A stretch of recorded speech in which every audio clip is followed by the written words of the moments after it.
Camara, peu d'Afrique, peu de Côte d'Ivoire. Surtout Soul, vice-président de Guillaume Soro au sein du GPS, vient d'être condamné à 5 ans de prison ferme par Draman Ouattara. Mais il rentre à la maison. On va écouter ici ses avocats. Et puis on va décortiquer. D'ailleurs, la vidéo est partie. On fait une tierce position dans la cause qu'on a M. Soro pour la forêt Guillaume. Et dans cette cause-là, M.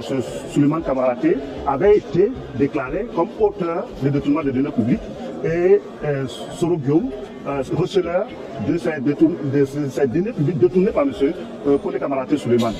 Nous avons fait une tierce opposition parce que cela n'était pas vrai. Le tribunal nous a déclaré irrecevable en cette tierce opposition parce qu'il a estimé qu'aucune disposition légale ne prévoyait en matière correctionnelle la tierce opposition. Et le deuxième dossier où M. Souleymane Kamaraté avait été poursuivi pour recel de détournement de données publiques et blanchiment. Il a été déclaré coupable et condamné à 5 ans d'emprisonnement, à 5 millions d'amende, et le juge n'a pas décerné un mandat de dépôt, ce qui veut dire que nous avons 20 jours pour faire appel. Si nous faisons appel, il reste en liberté jusqu'à ce que la Cour d'appel se prononce sur le dossier. Et c'est très curieux aujourd'hui. Le premier dossier dans lequel nous avons été déclarés irrecevables, dans ce dossier-là, le juge tribunal du premier instance d'Abidjan a clairement écrit que M. Kone Kamaraté Souleymane s'est rendu coupable de détournement de données publiques et que M. Guillaume Soro a recelé. Ici, dans ce dossier où il est condamné à 5 ans, on dit qu'il est receleur. C'est-à-dire que là, il n'a plus détourné les données publiques, mais qu'il a recelé. Alors, comment une personne peut avoir détourné des données publiques et l'avoir recelé encore? C'est là toute la contradiction de cette procédure, et surtout que cette procédure n'est pas si simple que ça. Frère, vous avez entendu, non? Moi, j'ai décortiqué ça. C'est pourquoi moi, je suis là aussi. J'ai simplifié ça. On dit, dans le procès sur Guillaume Soro, dans l'affaire Guillaume Soro, on dit, Soutou Soul a volé l'argent pour donner à Guillaume Soro pour que Guillaume Soro paie maison. Sa maison là. Que Draman lui a arraché là. Que Babo lui a donné, que Draman lui a arraché là. On dit Soutou Soul a volé l'argent, a détourné l'argent pour donner à Guillaume Soro et puis Guillaume Soro a payé la maison. Et ils ont condamné Guillaume Soro sur cette base.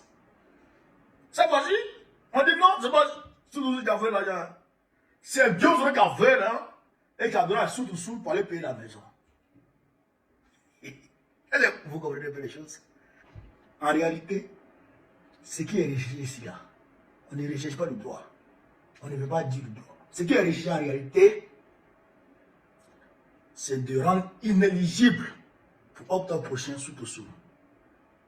Parce que selon Guillaume étant hors du pays et Soutou Soul étant son vice-président, dans leur calcul, selon Guillaume va donner sa caution à Soutou Soul pour être candidat à sa place. Donc pour éviter que le GPS ait un candidat, il faut condamner Soutou Soul, il faut le rendre inéligible. C'est tout. À ça, les gens disent qu'on a choisi plan B. Tu choisis plan B aujourd'hui, Draman le rend demain inéligible. Tu choisis plan B aujourd'hui, Draman demain il le rend inéligible. J'apporte tout mon soutien à GPS. J'apporte tout mon soutien à son président et j'apporte tout mon soutien au camarade Soutou Soul, au frère Soutou Soul. J'apporte tout mon soutien au frère Soutou Soul. Et il félicite le GPS pour cette mobilisation. Ils sont mobilisés par accompagner leur leader. Je vous félicite pour ça, cher frère du GPS. Sur ce, vive l'Afrique libre, vive le panafricanisme, vive le président panafricain, vive l'AES. Nous avons président de Gaulle en octobre prochain, Inch'Allah.